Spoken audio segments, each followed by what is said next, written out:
कुछ समय पहले सीतापुर नामक गांव में एक विधवा महिला रहती थी। उसका नाम सुमित्रा था। पति के गुजर जाने के बाद वह काफी अकेली हो गई थी। वह रोज सुबह अकेले जंगल जाती और वहां से लकड़ियां काटकर घर लाती। किसी तरह वह गुजर बसर कर रही थी। एक दिन वह जंगल फल चुनने गई, लेकिन वहां उसे कुछ नहीं मिला। वह खाली टोकरी लेकर अपने घर की ओर आ रही थी। तभी उसे लगा कि कोई उसका पीछा कर रहा है। एक रात सुमित्रा अपने कमरे में सो रही होती है। अचानक उसकी नींद खुल जाती है। उसे अजीब अजीब सपने आने लगते हैं। वह उठकर अपने बिस्तर पर बैठ जाती है। हे राम, कितना भयानक सपना था। मेरी तो कुछ समझ में नहीं आ रहा। ये सपना सच था या मेरा वहम था? मैंने ऐसा सपना पूरे जीवन में कभी नहीं देखा। सुबह सुमित्रा उठती है और घर का सारा काम खत्म कर अपने घर के भीतर जाती है और भारी मन से कहती है, हे भगवान, घर में खाने को राशन का एक दाना भी नहीं है। मैं 2 दिनों से भूखी हूँ। अब मैं क्या करूँ? शायद आज कुछ फल सब्जियां मिल जाए। इतना कहकर वह घर से टोकरी लेकर जंगल की तरफ निकल पड़ती है। वह बेबस है, लेकिन उसे अपने भगवान पर भरोसा है। जंगल पहुंचकर वह थक जाती है और एक जगह बैठ जाती है। तभी उसकी नजर नीचे रखे अपनी टोकरी पर पड़ती है। टोकरी अपने आप हिल डुल रही थी। तभी अचानक उसके सामने अंधेरा छाने लगता है। वह काफी डर जाती है। फिर हिम्मत करके कहती है, कौन है यहाँ? मुझे डरा क्यों रहे हो? जो भी हो, मेरे सामने आओ।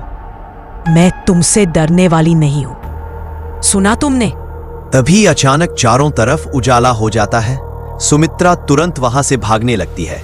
उसे एहसास होता है कि उसके पीछे कोई है। एक भूत उसके पीछे पीछे आ रहा होता है। मैं भूखी रह लूंगी, लेकिन इस जंगल में कभी नहीं आऊंगी। यह जंगल खतरों से खाली नहीं है। पता नहीं कौन था वो। मैंने उसका क्या बिगाड़ा था? कुछ ही देर बाद भूत आसमान से नीचे उतरता है, जिसे देखकर सुमित्रा डर जाती है और वहीं रुक जाती है। तुम डरो मत, मैं तुम्हें नहीं मारूंगा। मैं एक साधारण आत्मा हूँ जो इस जंगल में पिछले 3 वर्षों से भटक रहा हूँ। मैंने तुम्हारा क्या बिगाड़ा है जो तुम मुझे परेशान कर रहे हो? मैं तो बस इस जंगल में अपना पेट भरने के लिए फल चुनने आई थी। मेरा इस दुनिया में कोई नहीं है। कृपया मुझे जाने दो। तुम्हें फल चाहिए? मैं तुम्हें दूंगा फल। वैसे तुम्हारा समय बर्बाद नहीं करूंगा। शाम होने वाली है, लेकिन हाँ, तुम मुझसे डरना मत। तुम्हें कुछ चाहिए हो तो मुझे कहना। भूत के इतना कहते ही फलों से भरी टोकरी सुमित्रा के सामने थी। कुछ ही देर में भूत गायब हो जाता है और सुमित्रा फल की टोकरी लेकर वहां से निकल जाती है और मन ही मन भूत का धन्यवाद करती है। वो मेरी पत्नी सुमित्रा ही थी। ना जाने वह किस हाल में जीवन यापन कर रही। मेरे जाने के बाद वह काफी अकेली हो गई है। उसे अपना पेट भरने के लिए इतनी दूर जंगल में आना पड़ता है। नहीं, कल मैं उसे अपना सच बता दूंगा कि मैं उसका पति रामू हूँ। उस भूत ने जो फल मुझे दिए थे, उससे मेरे 5 दिन तो कट गए। अब मैं क्या करूं? मुझे फिर से जंगल जाना होगा। नहीं, अब मैं जंगल नहीं जाऊंगी। मुझे बहुत डर लग रहा है। वह भूत मेरी राह जरूर देख रहा होगा। अरे बेटी सुमित्रा, सुन रही हो? कहाँ हो? जरा बाहर तो निकलो। मैं जमुना काकी बोल रही हूँ। जल्दी बाहर आओ। यह जमुना काकी की आवाज है। भला वह मुझे क्यों बुला रही है? चलकर देखती हूँ। अरे जमुना काकी, क्या बात है? बताइए मुझे। बेटी सुमित्रा, तुम तो जानती हो कि मेरे पास जो जमीन है उसमें फसल बुआई का टाइम आ गया और मेरा जो नौकर सूरज था वह मुझे बिना बताए शहर कमाने चला गया। मैंने सोचा कि तुम भी अकेली हो, क्यों ना तुम्हें काम पर रख लिया जाए। अरे काकी, आपका बहुत बहुत धन्यवाद। मैं आपको बता नहीं सकती कि मैं आज कितनी खुश हूँ। मुझे काम की बहुत आवश्यकता थी। चलो मेरे साथ, मैं तुम्हें पैसे भी दूंगी और 2 वक्त खाने को भी। और जमुना काकी सुमित्रा को साथ लेकर अपने खेत की ओर चली जाती है। सुमित्रा जमुना काकी के खेत पर आती है, फिर खेत के चारों तरफ घूमती है। इसके बाद वह पूरे दिन धान की बुआई करती है। काफी मेहनत करने के बाद वह जमुना काकी के घर पर आती है और उनसे कहती है, काकी, मैंने खेत को अच्छी तरह से साफ करके धान की बुआई कर दी है। कल मैं दूसरी ओर से खरपतवार साफ कर धान रोपूंगी। काकी सुमित्रा के काम से खुश होकर उसे अंदर ले जाती है और खाने को देती है। भूखी होने के कारण सुमित्रा भर पेट भोजन करती है। भोजन करने के बाद काकी सुमित्रा से कहती है, बेटी, रात होने वाली है। मैं चाहती हूँ कि तुम आज रात में यहीं सो जाओ। कल सुबह घर चले जाना और फिर नहा धोकर काम पर चली आना। जी काकी, तुम कहती हो तो मैं यही रुक जाती हूँ। सुबह होते ही मैं घर चली जाऊंगी। सुमित्रा जमुना काकी की बात मानकर वही सो जाती है।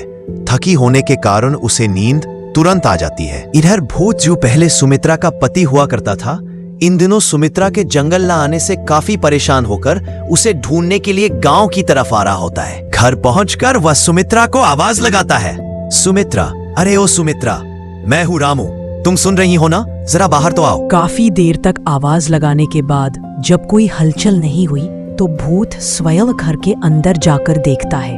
अरे सुमित्रा तो अपने कमरे में भी नहीं है। इतनी रात को कहाँ जा सकती है? कहीं वो भूखे प्यासे मर तो नहीं गई? हे भगवान, न जाने कहाँ है वो। अब धीरे धीरे सुबह होने लगती है।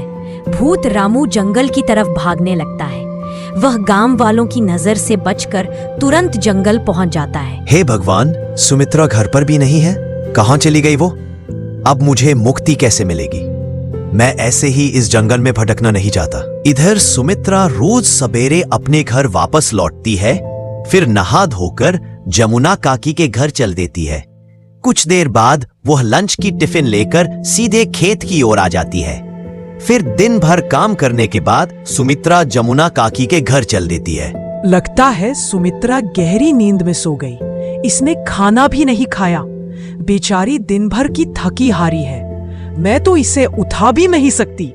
मैं इसे सुबह समझा दूंगी कि भूखे सोना अच्छी बात नहीं है। एक दिन जंगल में लकड़ियां चुन रही दो महिलाएं आपस में बातें कर रही थी। भूत रामू पेड़ के पीछे छिपकर उनकी बातें सुन रहा था। अरे तुम जानती हो रेखा बहन, वो जो सुमित्रा थी ना, जिसका पति अब इस दुनिया में नहीं है, वह अब जमुना काकी के खेत पर काम करने जाती है। अब वह भला लकड़ियां और पल चुनने जंगल क्यों आएगी? भूत रामू सुमित्रा को ढूंढने रात को निकल जाता है। मैं सुमित्रा से बहुत खुश हूँ। अच्छा हुआ कि उसने जमुना काकी के यहाँ काम ढूंढ लिया। वह अकेली बेचारी कब तक जंगल में दर दर भटकती रहती।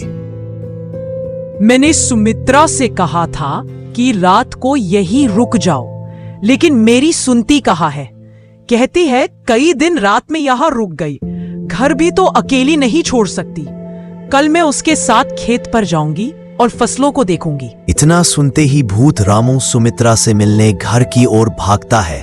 इधर सुमित्रा घर में अकेली सो रही होती है। भूत रामू घर के अंदर प्रवेश करता है और सो रही सुमित्रा से कहता है, सुमित्रा उठो, मैं हूँ तुम्हारा पति रामू। जीवित नहीं हूँ, यह मेरी आत्मा है जो भूत बनकर तुमसे बात कर रहा है। इतना सुनकर सुमित्रा उठती है और बिना डरे भूत रामू से कहती है, अगर तुम मेरे पति हो तो बताओ, इतने दिनों तक तुम कहाँ थे और तुम्हारी मौत कैसे हुई? तुम्हें याद है वह दिन जब मैं सुबह लकड़ियां काटने जंगल गया था और वहां से शाम को लौटते वक्त मुझे प्यास लगी थी। मैं जंगल किनारे वह जो कुआं है वहां पानी पीने लगा। अचानक वहां से निकलते वक्त मेरा पैर फिसला और मैं कुआं में गिर गया। मैंने काफी आवाज लगाई, लेकिन मेरी मदद करने कोई नहीं आया और मैं रात भर कुएं में पड़ा रहा, जहां ठंड से मेरी मौत हो गई। इतना सुनते ही सुमित्रा रोने लगती है।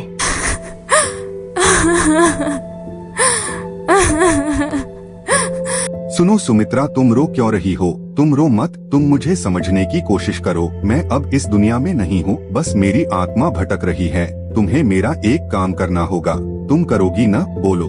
बताओ जी, मुझे क्या करना होगा? आप जैसा कहेंगे वैसा ही होगा।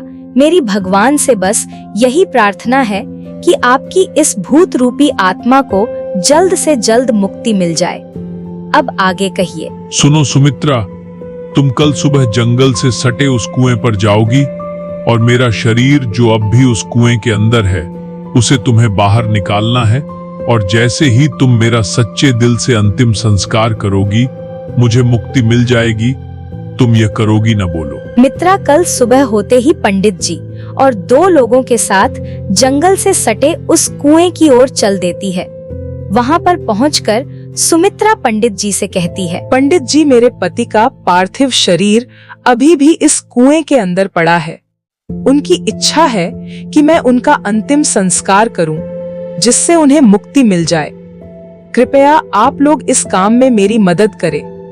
मैं आप लोगों की जीवन भर आभारी रहूंगी। काफी मेहनत के बाद रामू का शरीर कुएं से निकाला जाता है।